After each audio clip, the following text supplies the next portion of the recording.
যুবক ভাইরা যারা মাহফিলে এসেছেন, আমি আপনাদেরকে বলছি, আপনারা একসময় চাকরি করবেন, সরকারি কিংবা বেসরকারি। আপনারা একসময় দোকানদারি করবেন, ব্যবসা বাণিজ্য, কিংবা আপনারা চাষাবাদ করবেন, কিংবা বিদেশ যাবেন।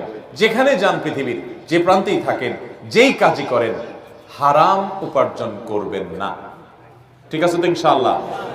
হারাম উপার্জন না করলে মানুষের কাছে দাম পাবেন না, বইয়ের কাছে দাম পাবেন না, মা বাবার কাছে দাম পাবেন না, এলাকা মানুষের কাছে দাম পাবেন না, হুজুরও হয়তো অনেকে দাম দিবে না, কিন্তু আল্লাহ তাআলা দাম দিবেন। আগে ভাগে যে মেয়েটাকে বিয়ে করবেন বলে দিবেন যে আমি কিন্তু তেড়া যুবক, আমি কিন্তু ওই মাহফিলে ওয়াদা করে আসছি, আমি 2 নম্বর কামাই করব না। ডাল ভাত খেয়ে থাকা লাগতে পারে, অনেক সময় ডালও থাকবে না, এমনও হতে পারে লবণ ভাত খেয়ে থাকা লাগতে পারে, মরিচ ভাত খেয়ে থাকা লাগতে পারে।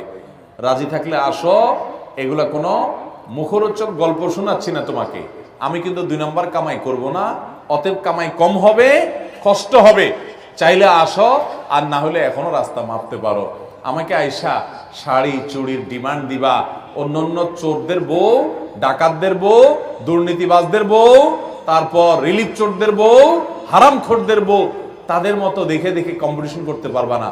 তুমি আমার বউ হতে হলে, হালাল খোরের বউ হতে হলে, তুমি সকল লোভ ছেড়ে দিয়ে সততার উপরে থাকার নিয়ত করতে হবে, কষ্ট করে চলার নিয়ত করতে হবে।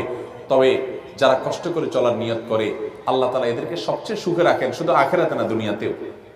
যারা চুরি করে কামাই করে বা 2 নম্বর পথে কামাই করে, আমরা বাহির থেকে দেখে মনে করি আহ কি সুখে আছে, অনেক টাকা পয়সা কামাই করতেছে, তাই না? কি গাড়ি বাড়ি চকচক করতেছে, ফক ফক করতেছে। ভাইরা, আপনারা অনেকে হয়তো এটা অনুভব করেন না যে ওই হারামখোর কিন্তু সবচেয়ে মনের কষ্টে আছে, কারণ সে জানে যে আমার দান পাইয়া হুজুর দোয়া করে দিচ্ছে, আল্লাহ হাজী সাহেবকে মাফ করে দেন। হাজী সাহেব জানে আমি একটা চোর, হাজী সাহেব জানে আমি একটা দুর্নীতিবাজ, আমি একটা 2 নম্বর মানুষ। আর হুজুর আমার পাম্প করতে দিলে কি হবে? মৌলবী তো আর জানে না যে আমার সব 2 নম্বর পয়সা।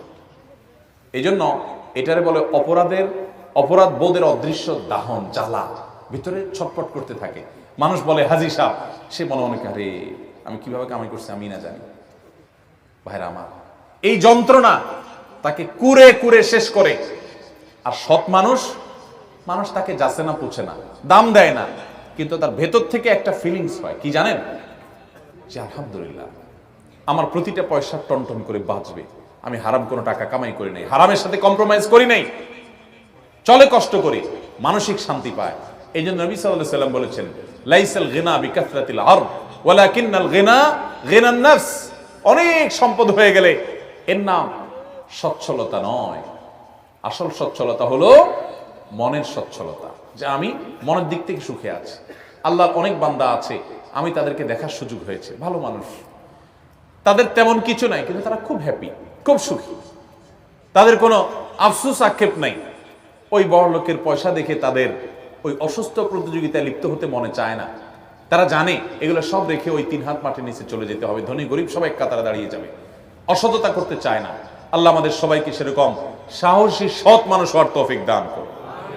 এখন তো সাহসের সংজ্ঞা পাল্টে গেছে, এখন সাহস হলো অপকর্ম করতে পারলে তাকে সাহসী বলে।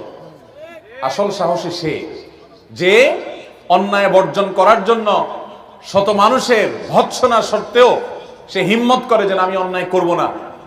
টাকা পয়সা হলে সবাই আমাকে পুষবে, কদর করবে, দরকার নেই, আমার অল্প টাকা, আমি গরিব থাকবো, কিন্তু আমার ভেতর বলবে আমি সৎ। আমার মধ্যে এক ধরনের সাহস কাজ করবে, এক ধরনের বীরত্ব আমি অনুভব করব যে আমি হারামে যাই নাই, চেষ্টা করবো না ইনশাআল্লাহ। আর যারা ছোট লোক, মানুষ দেখে তাদেরকে বাহবা দেয়, টাকা পয়সা গাড়ি বাড়ি, শয়তান ফুসলায় যে আরে একটু কামায় নে, এই মৌলবীর কথা শুনে যদি তুই ভালো হয়ে যাস তাহলে বড়লোক হবি কেমনে? শয়তানকে বলবেন আমার বড়লোক হওয়ার দরকার নাই, আমি সব থেকে যদি বড়লোক হতে পারি আলহামদুলিল্লাহ, আর না হতে পারলে আরো জোর আলহামদুলিল্লাহ। আমরা দুনিয়া থেকে অসৎ উপায়ে যে টাকাগুলো কামাই করব, এগুলো কি যাওয়ার সময় নিয়ে যেতে পারবো? কাফনের কাপড়ের কোনো পকেট আছে? নিয়ে যেতে পারবেন? তাহলে 2 নম্বর কামাই করব। কার জন্য কামাই করবেন? কার জন্য হারাম কামাই করবেন? ছেলে মেয়ের জন্যই তো। মানুষ নিজের জন্য কামাই করে না। যত ঘুষখোর, যত সুদখোর, যত টিন চোর, যত গম চোর, যত রিলিফ চোর, যত হারামখোর আছে, এদের সবাইকে জিজ্ঞাসা করেন কার জন্য এত কষ্ট করেন? তারা কেউ কিন্তু নিজের এক পেটের জন্য এত কষ্ট করে না। কার জন্য করে জানেন? ছেলে মেয়ের জন্য, পরিবারের জন্য।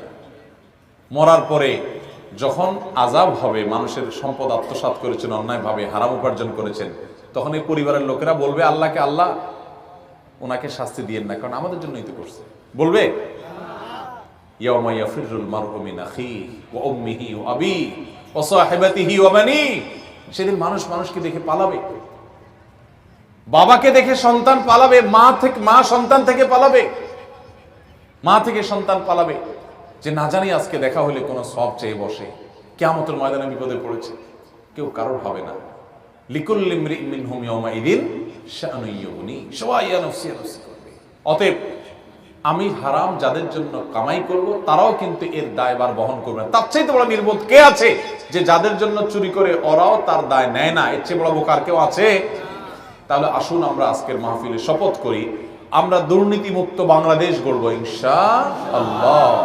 আমরা নিজেরা দুর্নীতি করব না, দুর্নীতি সইব না, দুর্নীতিকে প্রশ্রয় দিব না। একটা কাজ আদায় করতে গিয়ে কষ্ট করা লাগে, কষ্ট করব, তারপরেও ঘুষ দেব না। ঠিক আছে না ইনশাআল্লাহ? আল্লাহ আমাদের সবাইকে সেরকম সাহসী সৎ মানুষ হওয়ার তৌফিক দান করুন।